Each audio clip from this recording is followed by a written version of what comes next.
Bonjour à toutes et à tous, heureuse de vous retrouver. On est ensemble jusqu'à midi avec Louis Baudin aujourd'hui. Bonjour Louis Baudin. Bonjour. Merci d'être avec nous. On est content de vous recevoir. Bonjour Gilles Gansman. Bonjour Valérie. On va parler évidemment météo puisque vous publiez Nous sommes tous météo sensibles. Comment la météo influence notre vie. Ça paraît chez Flammarion. Enfin, c'est paru Albin d'ailleurs. Michel. Chez Albin Michel, absolument. C'est une erreur de frappe. C'est chez Albin Michel. Merci d'être avec nous. Puis on va voir effectivement, aujourd'hui il fait moyennement beau, ouais, mais moyennement, même pas très beau. Terrible. On va y revenir dans un instant. Vous avez regardé la télé hier ? Non, hier j'ai pas regardé la télévision, j'ai lu. Ah, vous avez lu quoi ? En ce moment, Sylvain Tesson, vous savez, la Panthère des Neiges. Formidable. C'est un moment de société où c'est bien de se replonger un peu dans le rythme de la nature. Et on apprend justement l'éloge de la patience, on apprend à se contenter de ce qui arrive ou pas, de ce que la nature nous offre et retrouver un peu d'harmonie. Et je trouve ça fondamental aujourd'hui. Et il a obtenu le prix Renaudot, donc on est très content pour lui. Qu'est-ce que vous regardez en général à la télé ? À la télévision, je regarde évidemment des documentaires, je regarde aussi des films. Moi, je suis amateur de films. Et puis là, quand même, avec ma compagne, on commence à regarder des séries aussi. Vous commencez ? Oui, je commence. J'étais pas un fan, mais c'est vrai qu'elles sont de plus en plus élaborées. Je trouve que les scénaristes ils travaillent de manière remarquable. Ils arrivent à trouver des innovations, des créations. Et évidemment, la Casa de Papel, par exemple, qui est quand même assez extraordinaire. Dont on attend la suite. Vous avez vu les trois saisons ? Quand même, vous y mettez, vous êtes bien au point quand même. J'attends la 4e qui arrive au mois de janvier, je crois. Alors, hier soir, à la télévision, il y avait Camping Paradis qui est arrivé en tête sur TF1. 3 689 000 téléspectateurs, 15,7% de part de marché. C'est 200 000 de plus que la semaine dernière avec TF1 qui diffusait Joséphine Ange Gardien. Ensuite, c'est M6 qui est arrivé en deuxième position avec LAPD, L'amour est dans le pré. Voilà.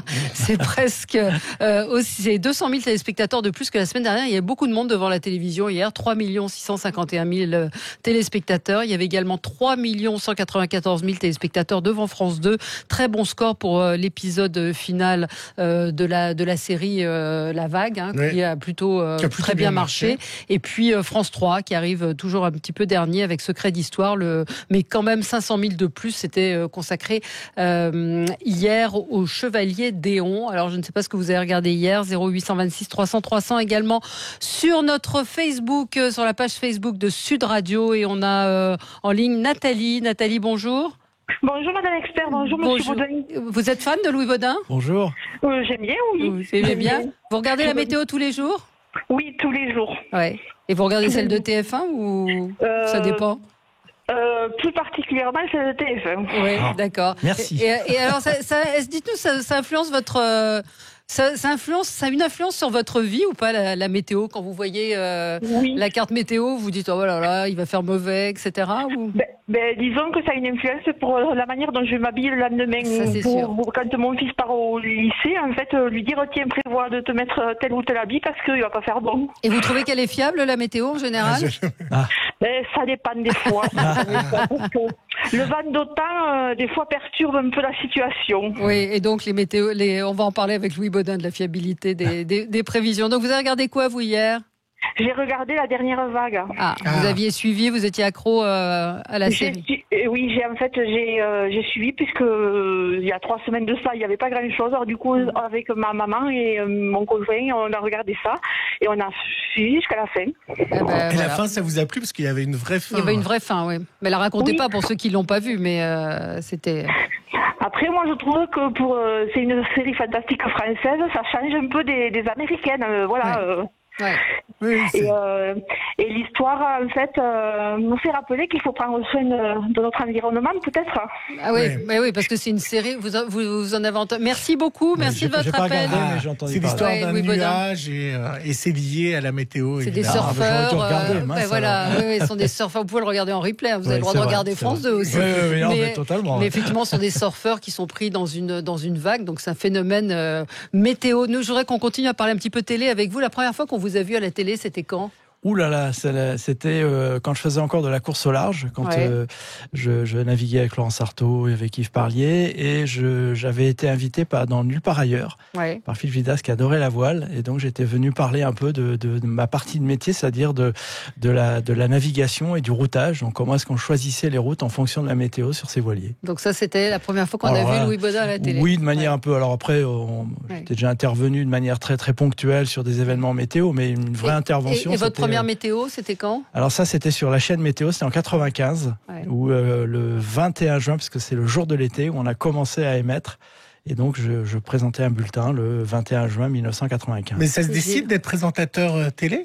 Est-ce qu'il y a des gens présentateurs météo, présentateurs météo? Non, moi ça s'est fait, c'est par le sport, c'est par la voile que je suis venu aux médias, et c'est vrai qu'un jour le patron de la chaîne météo qui se crée à ce moment-là m'a appelé en disant voilà une aventure pour vous êtes météorologue, vous aimez la nature, vous aimez venez avec moi dans cette aventure, et c'est vrai que moi en parallèle pour la petite histoire, je cherchais un budget, c'est-à-dire que je voulais aussi avoir mon bateau à voile au moment où je faisais, et je trouvais pas ce budget, donc je me suis dit c'est peut-être le moment de passer à autre chose, ou en tout cas de compléter, et c'est comme ça que j'ai basculé dans le métier. Vous avez hésité ou pas, ou ça vous a... Oui, j'ai hésité parce que j'ai encore une vraie passion pour la voile. Je voulais vraiment être un coureur au large. Voilà, je voulais avoir mon propre projet, mais après, il faut trouver les bons budgets. Donc, j'ai hésité, mais en même temps, c'est un terrain de jeu, le média, la radio, la télévision, pour s'exprimer, pour faire passer des messages, qu'aujourd'hui, je suis très, très heureux de pouvoir faire ce métier-là et d'échanger comme ça avec le public. Ouais. Est-ce qu'il y a une émission que vous regrettez? Ah oui, c'est celle que je défends. Alors là, on le sait bien, mais je vais voir tous les 6 mois TF1 en disant oui, je veux qu'on refasse Où je suis à la nature. Parce que ça me correspond, c'est ce dont je crois qu'il faut parler aujourd'hui. Pour remettre ça en avant, pour montrer que la planète est encore très belle, qu'il faut la sauver, qu'il faut l'écologie. Oui, exactement. Ça marche pas, c'est ce qu'on vous répond. Mais pourtant, ça a marché, Ushuaïa. Oui, c'est pour ça que j'y crois. C'est pour ça qu'il faut le reconstruire. Alors voilà, mais il faut faire un peut-être imaginer autre chose. Il faut imaginer autre chose. Il faut moderniser Ushuaïa Nature. Vous avez pensé quoi de l'émission pour la planète qui a été faite sur France 2? Alors, moi, c'est pas comme ça que j'ai envie d'intervenir sur la planète. Moi, je veux rester positif, montrer qu'elle est encore belle. Pas la culpabilité, parce que on ne force pas les gens, ça j'y crois pas du tout, on ne pratique pas. Donc au contraire, il faut emmener les gens, leur montrer, regardez, voilà, si vous faites ça, si vous allez au ski et que vous faites attention, au printemps, vous verrez que la montagne est magnifique. Si vous commencez à être vertueux dans les villes, vous allez voir que les villes vont être plus propres et on va avoir du plaisir à être dans ces villes-là. Donc c'est nous servir, et c'est plutôt ça qui m'intéresse. C'est le côté positif. Et d'ailleurs, la couverture, on va y revenir de votre livre, elle est positive. C'est un ciel bleu avec un petit nuage, mais il y a un ciel bleu. C'est évidemment, vous auriez été parapluie, c'était peut-être... ça aurait pu se faire aussi. Ça aurait pu se faire aussi. Parce que la pluie, c'est aussi la vie, justement. On parlait tout à l'heure de la météo là, qui est un peu capricieuse en ce moment.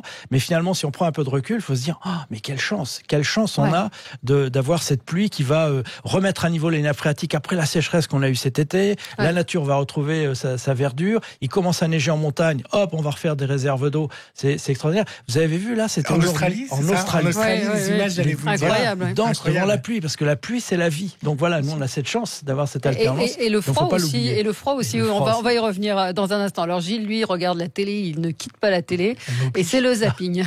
Sud Radio, le 10h midi, les médias, l'instant zapping. C'est un plaisir, c'est de l'humour. Valérie, Louis, voici mon zapping du jour. Pour commencer, le témoignage hier sur la télé de Mediapart, et puis également dans C'est à vous, de la comédienne Adèle Haenel, qui accuse le réalisateur Christophe Rudia d'attouchement et d'harcèlement sexuel, alors qu'elle n'avait que 12 ans. Maintenant, écoutez ce témoignage où elle lui reproche de continuer à travailler. Les faits se sont produits, c'est toujours quelque chose que j'ai gardé en moi en fait. C'est-à-dire que j'en ai pas forcément parlé, voire j'en ai très peu parlé. Et je me suis renseignée sur lui pour prendre des nouvelles sur Internet. Et j'ai vu qu'il ressortait un film, qu'il était en projet d'un nouveau film qui s'appelle L'émergence des papillons. Je me suis dit mais il peut pas refaire un film avec des adolescents en fait. Je veux dire, je peux pas laisser faire ça. Je dois le fait de pouvoir parler à toutes celles qui ont parlé avant. Hier, BFM a diffusé un documentaire sur Macron et les Gilets jaunes. L'occasion pour certains, comme Franck, de se demander s'ils devaient rallier le mouvement syndicaliste du 5 décembre. Je serai dans la rue le 5 décembre parce qu'il faut soutenir les travailleurs. Il faut soutenir aussi ceux qui ne travaillent pas. La convergence se fait avec les syndiqués, mais le problème, ce sont les directions syndicales. Ça fait beaucoup d'années qu'elles n'ont pas obtenu grand-chose. Hier dans Quotidien sur TMC, l'ex-député René Dosière, spécialiste des dépenses de l'Élysée, a détaillé le budget de la présidence de la République. Combien ça coûte ? On sait combien on dépense à l'Élysée. Alors combien ? 110 millions. C'est beaucoup ou pas ? C'est le budget d'une ville de 80 000 habitants comme Versailles, par exemple, ou Pau. C'est pas, qui ne sont pas des villes les plus importantes. Donc c'est pas une somme énorme, c'est 2 € par foyer et par an. C'est le prix d'un café, quoi. Hier, chez David Pujadas sur LCI, Valérie, ces propos pour le moins choquants de la journaliste Julie Graziani de l'Incorrect, interrogée sur cette femme, vous savez, qui a interpellé Macron et qui ne s'en sort pas. Macron, monsieur le Emmanuel Président. Macron, qui ne s'en sort pas avec son SMIC et ses 2 enfants après son divorce. Écoutez ce que dit la journaliste. Et la première te dit, j'ai 2 enfants, je suis seule, je suis au SMIC. Et je comprends très bien qu'elle s'en sorte pas, c'est sûr qu'elle s'en sort pas à ce niveau-là. Mais à un moment donné, je connais pas son parcours de vie à cette dame. Qu'est-ce qu'elle a fait pour se retrouver au SMIC ? Est-ce qu'elle a bien travaillé à l'école ? Est-ce qu'elle a suivi des études ? Et puis si on est au SMIC, faut peut-être pas divorcer non plus dans ces cas-là. Si tu veux, à un moment donné, quand on se rajoute des difficultés sur des difficultés et des boulets sur des boulets, on se retrouve dans des problèmes. Et puis sur France 4, plongé dans le brouillard et les particules fines, New Delhi atteint son plus haut niveau de pollution atmosphérique. Mais le ministre de la Santé indienne a la solution. Une brume nauséabonde, une purée de pois qui pique les yeux et fait tousser. Ce lundi matin, New Delhi s'est une nouvelle fois réveillé dans un nuage toxique. Les concentrations de particules fines dépassent les 500 microgrammes par mètre cube d'air, soit plus de 18 fois le seuil de recommandation à ne pas dépasser de l'OMS. Pour en réduire les effets néfastes, le ministre de la Santé a, entre autres, recommandé aux Indiens de manger des carottes. Ça vous embouche un coin, ça. Ah ouais, ça, effectivement. J'avais pas pensé à cette solution-là. Non, j'avais entendu qu'il y avait la pollution, j'avais pas entendu la solution. Ah, parce que ça revitalise le sang apparemment et ça redonne beaucoup plus de protéines. D'accord. Et donc ça permettrait de lutter. On s'attaque pas aux nuages, mais on mange des carottes. Qu'est-ce que vous pensez d'une réaction peut-être à ce que vous avez entendu, les dépenses de l'État, 2 € par jour, un café, à peine plus qu'un café. Ça nous a fait un peu sursauter. Tout est relatif, c'est vrai. La somme dans l'absolu paraît énorme, et puis en même temps, on est quand même la 5e encore, je crois, puissance mondiale. Donc forcément, on a aussi besoin de transporter un certain nombre de valeurs. Voilà, il y a un voyage en ce moment en Chine, par exemple. J'imagine que ça a un coût. Est-ce que c'est nécessaire ? Comment ? J'ose croire quand même que l'État aujourd'hui optimise un peu, en tout cas fait un peu plus attention. Bon, voilà, là, on va vendre des vins et des fromages aux Chinois. Oui, donc, si effectivement, dans un bilan à la fois en termes de valeur. Moi, je continue à penser ça. Aujourd'hui, on est sur la même planète, et notamment que ce soit en matière d'environnement ou d'éducation ou autre. Oui, on peut faire tout ce que l'on veut au niveau d'un pays comme la France. Si à un moment ces valeurs-là n'irradient pas dans le monde, ça n'aura pas de conséquences. Quand on voit l'Inde, on se dit pourquoi je changerais mes cotons-tiges et je continuerai pas à boire dans un verre en plastique. Exactement, on pourrait très égoïstement et cyniquement dire quand ils nous auront rattrapés, on pourra commencer à agir. Non, c'est fini. La pollution n'a plus de frontières, les nuages n'ont pas de frontières, on n'en a jamais eu.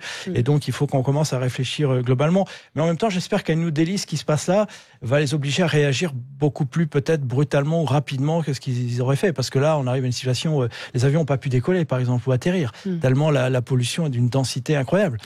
Ça va pas pouvoir durer. Alors ils font des choses en Inde, ça commence. Ça commence. En Chine, ça va beaucoup plus vite. Il y a des programmes de plantation d'arbres. Alors je sais pas si vous avez vu ça, c'est Gérard Felzer qui fait ça pour quand on voyage et qu'on se sent un petit peu coupable, au lieu de dire aux gens ne prenez pas l'avion, vous payez finalement la plantation d'arbres, et il y en a pas mal en Inde justement. Donc moi je pensais que l'Inde était aussi un petit peu négligent, et en fait non, ils participent à ça en fait. Non, je crois que ça c'est une bonne mesure ou pas selon vous ? Bonne mesure. C'est une des meilleures mesures. D'ailleurs, moi, c'est un travail que je vais continuer à faire là en travaillant avec des forestiers, parce que je veux connaître beaucoup mieux cette interférence entre la forêt et l'atmosphère. C'est pas un domaine que je connais très bien, mais effectivement, c'est une des pistes. Pourquoi ? Parce que tout simplement, quand on régénère une forêt, on le fait à la fois pour la planète, on le fait à la fois pour les terres, parce qu'une forêt régénère aussi la biodiversité. Donc, c'est totalement vertueux et qui est très facile à faire. C'est-à-dire qu'aujourd'hui, on maîtrise parfaitement les essences d'arbres. On peut comme cela regagner du terrain sur des endroits désertiques. des zones désertiques, parce qu'on a aujourd'hui des plantations adaptées. Donc là aussi, juste un problème de transfert de compétences, d'envie et un peu financière. Voilà. Mais je pense qu'aujourd'hui, on a quand même les moyens dans le monde de financer ce genre de programme. Et là, pour le coup, les effets seront rapides. 10, 20 ans. Vous me direz, c'est beaucoup 20 ans. Non, à l'échelle de la planète, c'est pas beaucoup. C'est pas beaucoup. Et en 10 ou 20 ans, on peut inverser. Enfin, en tout cas, peut-être pas inverser, mais en tout cas, vraiment calmer un peu plus. Et calmer un peu plus les choses. Alors, votre livre s'appelle « Nous sommes tous météo-sensibles. Comment la météo influence notre vie ». Alors, elle l'influence à beaucoup de niveaux. Hein. Louis Baudin, on a entendu tout à l'heure notre auditrice qui disait je regarde la météo pour savoir comment je m'habille. Sur le moral, ça joue. Et puis, au-delà de ça, c'est notre vie quotidienne, la météo. Mais oui, parce que... Vous êtes le champion des audiences sur TF1. Oui, alors c'est vrai qu'on a la chance sur TF1 d'avoir encore un bulletin et puis un vrai engagement de TF1. Hein. Je le répète, mais on a beaucoup de moyens à TF1 pour faire cette météorologie. On a effectivement 2 infographistes à plein temps. Enfin, c'est encore un vrai programme, un vrai choix. Alors bon, il y a des raisons, c'est que ça marche aussi. Ça marche. Oui, mais ça intéresse les gens. La spirale reste encore plutôt positive et vertueuse. Et c'est clair que moi, j'ai la chance de pouvoir en profiter.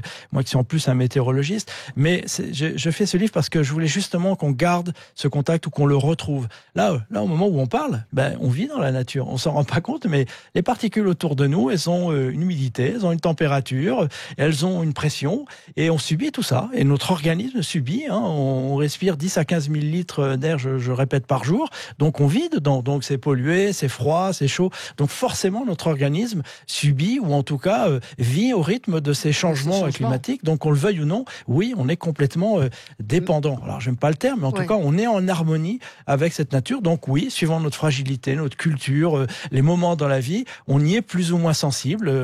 On est réfractaire à une grisaille qui dure trop longtemps. On espère vite le soleil. On supporte pas les grosses chaleurs.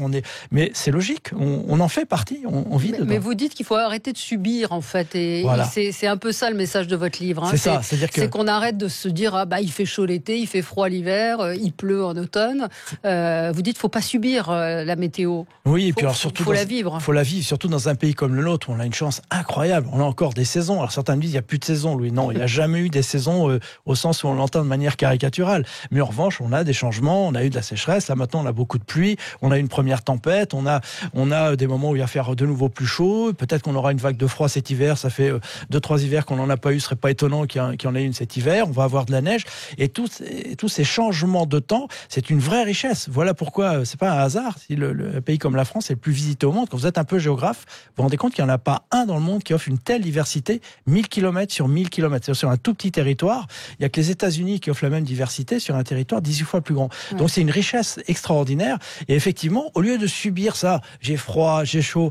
Honnêtement, le citadin, par exemple, parfois ça m'insupporte un peu. On me dit, Louis, il va pleuvoir ce midi ou pas? S'il pleut, les gens sortent pas. Non, allez marcher sous la pluie, vous n'allez pas fondre, tout va bien, mettez un bon chapeau, et c'est plutôt agréable, et dites-vous bien que ça va donner des couleurs un peu différentes. Oui, on aime bien la lumière, mais le gris peut être aussi par moments plutôt sympathique et reposant. Enfin, vivre en harmonie, c'est plus facile lorsqu'on vit en campagne ou en région. C'est vrai qu'à Paris, quand il fait 46 degrés dans la ville et que les maisons, enfin les immeubles gardent la chaleur, c'est quand même assez insupportable. 46 degrés à la mer ou c'est pas la même chose. C'est pas la même chose qu'à Paris. Vous avez totalement raison. Et d'ailleurs, c'est en cela qu'aujourd'hui, le citadin s'éloigne un petit peu. Et c'est ce que je voulais remettre dans ce livre. Retrouver ce contact. Alors, il faut vous y échapper. Vous avez raison, en ville, c'est plutôt compliqué. Ce qui amène d'ailleurs une réflexion sur la façon dont les villes doivent évoluer demain, plus végétalisées, peut-être moins de béton, peut-être changer de couleur. Vous savez, un drap blanc, c'est ça la route. Par exemple, qui effectivement renverrait plus la chaleur au lieu de l'emmagasiner. Donc il y a plein de choses. Mais je crois qu'il faut aussi faire cet effort. Là, en ce moment, on voit les feuilles qui se transforment, qui commencent à tomber. Il y a une évolution rapide là sur 15 jours de la couleur des arbres. Va très vite. Ça va très vite. On le voit bien. Et profitons-en. Prenez juste le temps de lever la tête. En ce moment, on fait tous l'inverse, c'est-à-dire qu'on est tous là en train de la baisser pour être sur le smartphone. Faisons un peu l'inverse de temps en temps, on les laisse et puis on regarde le ciel. On a des réactions de nos auditeurs, 2 auditrices qui nous disent l'humidité est une catastrophe pour les articulations. C'est Sandra qui dit ça et Brigitte lui répond quand les médecins ne veulent pas le reconnaître, le corps est un baromètre que la médecine ne veut pas entendre. Ouais, c'est vrai. Ça a une influence aussi sur. On parle souvent du moral, mais c'est vrai que l'humidité, la météo a une influence sur la chaleur, enfin sur notre physiologie. C'est ça, totalement. Physiologiquement, on est sous ces pressions, sous ces températures. Donc forcément, là, en ce moment, on a une pression qui est en gros d'1 kilo par centimètre carré. Alors le corps équilibre les choses, mais si cette pression varie un tout petit peu, forcément, l'organisme va se contracter un peu, il va au contraire avoir tendance à se relâcher un peu. Et donc forcément, pour des parties du corps un peu fragilisées suite à une opération ou parce qu'on est un petit peu malade ou un petit peu plus fragile, oui, forcément, le corps va réagir par une douleur ou par un comportement un peu différent. Ça existe, ça. Vous savez, on disait dans le temps, quand la grand-mère avait une douleur dans l'épaule, elle se disait il va pleuvoir demain. Oui, vous vous souvenez de ces... Mais bien sûr, et c'est vrai. C'est vrai ou pas? Bien sûr que Sandra nous dit que oui, moi avec mon épaule, je suis capable de savoir si demain il va y avoir de la pluie. C'est vrai. Pourquoi? C'est bidon, mais non, c'est pas bidon. Ça traduit une différence de pression. Oui, de la pression. Donc, si la pression diminue, ça veut dire qu'on est en train de changer de masse d'air, globalement. Je résume un peu. Donc, si on était par exemple dans un air relativement sec et ensoleillé, le fait de se dire, tiens, il y a un changement de paramètres, pression, humidité, donc oui, ça veut dire un changement de temps. Incroyable. Donc, de se dire, il va peut-être repleuvoir ou être un peu plus nuageux ces prochains jours. Restez avec nous, Louis Baudin, nous sommes tous météo-sensibles. Comment la météo influence notre vie, c'est chez Albin Michel. Moi, j'ai des questions sur l'hystérisation du débat, justement, et puis sur le fait aussi que les États-Unis aient décidé de sortir de l'accord du climat. C'est à suivre dans un instant. Avec vous sur Sud Radio jusqu'à midi, on se retrouve dans quelques instants pour parler des taxes sur le jambon. Pour l'instant, on est avec Louis Baudin, sans transition, là, c'est pas évident. Nous sommes tous météo-sensibles. Comment la météo influence notre vie? C'est votre livre qui est paru chez Albin Michel. Oui, j'avais une question sur... D'abord, il y avait une question au début d'émission sur la fiabilité des prévisions météo. Ça me met un peu en colère. Parce qu'aujourd'hui, il n'y a pas une journée où on ne vient pas me voir en montrant un smartphone en disant « Regarde, Louis, dans 15 jours, il fera tel type de temps. » Oubliez. Les prévisions fiables, là, je vous donne 35 ans d'expérience et de mon quotidien. Au-delà de 6-7 jours, ça n'a aucun sens scientifique. On peut se faire plaisir en regardant... Même 6 jours, quand même? Ouais, c'est limite, non? Je vous dis ça en étant optimiste. 6-7 jours, ça donne une tendance. Il fera un peu plus chaud, un peu plus froid, peut-être un peu plus d'humidité. N'allons pas chercher plus loin. Et au-delà, ça n'a aucun sens. On voit même des prévisions. Moi, j'ai Weather Channel en application. Je sais bien. C'est à 12 jours à Weather Channel. Mais il se trompe un peu. Il faut regarder. Va évoluer. C'est vrai. Et avec petit avis. Non, vraiment, même sincèrement. de 24 heures. Je veux dire, si je regarde ça tous les jours, je regarde la fiabilité. Est-ce qu'on peut se projeter à 8-10 jours? Est-ce que ça a du sens?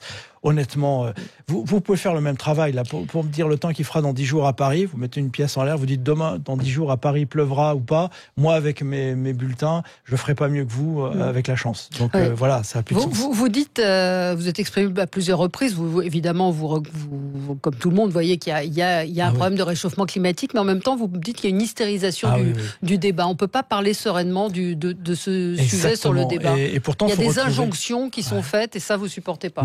Non, parce que effectivement aujourd'hui, on est sur une planète qu'on est en train de transformer. N'oublions pas qu'on est 7 milliards et demi, bientôt 8 milliards, alors qu'à la fin du 19e siècle, on était moins d'1 milliard. Ouais. Donc la population a été multipliée par 8 en un peu plus d'un siècle. Donc ça veut dire un impact très fort. Qu'est-ce qu'on en fait? Est-ce qu'on continue à ce rythme-là? Comment on s'occupe de la biodiversité? Comment est-ce qu'on nourrit les 200 000 personnes de plus par jour sur Terre? 200 000 de plus. Comment on les nourrit? Comment on les loge? Comment on les accueille? Ils ont le droit eux aussi à avoir du confort. Comment est-ce qu'on gère tout ça? Moi, j'aimerais bien entendre un débat qui est beaucoup plus global que simplement le réchauffement et le réchauffement climatique. L'influence de la météorologie aujourd'hui, ne pensons pas que d'un seul coup, chaque événement, on n'a jamais vu ça. Je vous donne 2 exemples. On a la mémoire courte. Début du XXe siècle, des inondations en Chine font 3 millions de morts. 3 millions de morts. Sous Louis XIV, donc en France, le roi Soleil, le pauvre, il n'a jamais aussi mal porté son nom. 1 million de Français meurent des conséquences d'une mauvaise météorologie, sous des famines ou encore d'autres maladies. Donc ça veut dire que la météorologie a toujours un impact très fort sur l'humanité. C'est normal, évident, et on la subissait avant. On était incapable de prévoir quoi que ce soit. Un épisode Cévenol, qui aujourd'hui malheureusement peut encore tuer quelques personnes, et moi j'en souffre parce que je me dis qu'est-ce que je pourrais faire pour mieux prévenir, mais au début du XXe siècle c'était des centaines de personnes qui mouraient sous un... Donc attention, voilà, c'est pour ça que j'ai dit calme jeu, ça veut dire qu'il faut rien faire, effectivement, il y a un réchauffement, il faut qu'on agisse, mais faisons-le avec sérénité, avec notre savoir, notre intelligence et notre humanisme. On est tous maintenant sur la même planète. Si on comprend pas ça, on ne résoudra rien. C'est-à-dire qu'aujourd'hui on pourrait être le plus vertueux dans une partie du monde, si on ne l'est pas ailleurs, ça n'a aucun sens. On est d'accord que la clé est plus chez les politiques que chez monsieur et madame tout le monde. Alors, il faut que monsieur et madame tout le monde pousse le politique, lui, à prendre les bonnes décisions et surtout à le faire au niveau international. Il faut que d'un seul coup, on devienne des citoyens du monde solidaires d'un Brésilien, d'un Indien, d'un Argentin ou d'un Inuit. Parce qu'on est sur une même planète dont on sait bien aujourd'hui que tout interfère et que tout agit à chaque partie du monde. Sauf non, c'est pas utopiste. Non, parce que ça, si on n'y arrive pas, là, pour le coup, je vais être beaucoup moins optimiste. Mais si on l'est, c'est une question d'humanité. À chaque fois, la Terre nous donne des rendez-vous importants. On a eu la Seconde Guerre mondiale. On se tapait encore sur la tête il y a 70 ans. Ouf, on calme un petit peu le jeu, on a réglé ça. On a la famine qui diminue, on a été à plus d'1,5 milliard de gens qui mouraient de faim encore il y a simplement 30 ans. Aujourd'hui, d'après la FAO, c'est 850 000. Donc on progresse, puis là on a un nouvel enjeu, on a un nouveau défi qui arrive. On a la démographie et ce problème de respect de l'environnement et des autres. Voilà, affronte-le ensemble. Le fait que Donald Trump, les États-Unis décident de sortir de l'accord pour le climat, ils font pas partie de la même planète que nous. C'est un mauvais signe. J'espère que c'est juste un épiphénomène et puis que le prochain président repartira dans le bon sens. Ça risque d'être lui. Hein. Mais peut-être que lui aussi se transformera. Peut-être qu'à un moment il va avoir une révélation et qu'il le changera. Faut y croire. Je veux dire quand même plein de gens qui aux États-Unis se rendent bien compte des choses, se rendent bien compte que une exploitation à outrance, mal mangée, le problème d'obésité. Enfin, ils sont en train de se rendre compte qu'il y a beaucoup de choses quand même. Donc j'espère que même si c'est Trump qui sera réélu, lui aussi finira par changer. Comprendre et par changer. Ouais. Nous sommes tous météo-sensibles. Comment la météo influence notre vie? Ça paraît chez Albin Michel et c'est un livre très complet qui est pas seulement sur ça me déprime la pluie. Il y a des choses, vous allez à l'encontre de certaines idées reçues. Je parlais du froid. Ouais. Le froid c'est bien. Oui, le froid c'est bien. Le froid ça nous rend solidaires, ça nous rend un peu plus humbles. Ça nous permet aussi de nous rendre compte que il faut faire avec ça conserve, il faut faire avec les éléments extérieurs, ça nous permet de nous nourrir un peu différemment, ça permet effectivement beaucoup de choses et puis ça peut être aussi très beau le froid, je suis désolé, le froid, le givre, ça donne des couleurs. Faut pas oublier l'aspect esthétique. Moi je trouve que c'est important de conserver cette envie du beau, de regarder la nature, de regarder ces couleurs qui se transforment, quand même un tableau vivant. N'oublions pas de le regarder, quoi. C'est quand même magnifique. Et Jacques nous dit pourquoi on a toujours du soleil chez nous à Marseille. Vous avez bien de la chance, Jacques. Il y en a qui ont un peu plus de soleil que d'autres, mais ils ont le Mistral aussi. Ils ont ce vent qui offre une rade de Marseille qui peut être magnifique. Ouais. Pour y avoir vécu, c'est extraordinaire. Merci beaucoup, Louis Baudin.